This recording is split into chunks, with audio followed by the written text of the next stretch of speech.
হযরত মুহাম্মদুর রাসূলুল্লাহ সাল্লাল্লাহু আলাইহি ওয়াসাল্লাম যখন তার মায়ের উদরের ভিতরে তার মাতা আমেনা একদিন ঘুমের ঘরের স্বপ্ন দেখে, ও আমেনা, তোমার গর্ভে যে সন্তান, তোমার গর্ভে তোমার পেটের ভিতরে যে সন্তান আমি আল্লাহ তাআলা দিয়েছি, এটা তো সাধারণ কোনো সন্তান নয়, এটা তো সাধারণ কোনো বাচ্চা নয়, বরং তোমার পেটের ভিতরে এমন একজন বাচ্চা দিয়েছি যিনি বিশ্ব জগতের রাহমাতুল লিল আলামিন। আওয়াজ দিয়ে বলেন সুবহানাল্লাহ।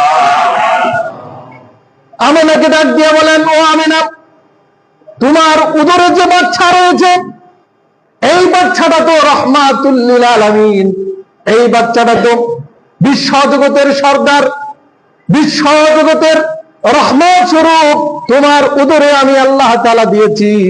ও আমেনা, শুনে রাখো, তোমার এই বাচ্চা যখন প্রসব হবে তাহলে তুমি এই বাচ্চার নাম রাখবে মুহাম্মদ, এবং আমি আল্লাহ তাআলা আরশে আজিমে তার নাম রাখবো আহমদ। আওয়াজ দিয়ে বলেন আল্লাহু আকবার।